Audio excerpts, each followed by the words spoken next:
రంగారెడ్డి జిల్లా ఇబ్రహీంపట్నం నియోజకవర్గంలోని రాయపోలు గ్రామంలో ఓ వెంచర్లో భారీగా బ్లాస్టింగ్ వాడే ముడి పదార్థాలను విచ్చలవిడిగా ఉపయోగిస్తున్నారు. వీటిని ఉపయోగించి పెద్ద పెద్ద బండరాలను చిటికెల్లో పగలగొట్టడం జరుగుతుంది. అయితే ఈ రసాయన పదార్థాలు ఎక్కడ దొరుకుతున్నాయి? విచ్చలవిడిగా వీటిని ఎవరు అమ్ముతున్నారు? బ్లాస్టింగ్ వాడే రసాయనాలను విచ్చలవిడిగా అమ్మడం పట్ల ఎవరు పడితే వారు యథేచ్ఛగా వీటిని ఉపయోగిస్తున్నారు.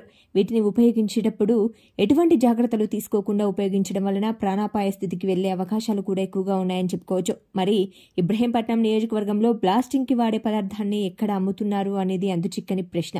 ఇప్పటికైనా ఇబ్రహీంపట్నం ఎస్ఓటీ అధికారులు అలాగే పోలీస్ విభాగం కూడా వీటిపై దృష్టి పెట్టి అటువంటి వారిపై చట్టరీత్యా చర్యలు తీసుకోవాల్సిందిగా స్థానికులు కోరుతున్నారు.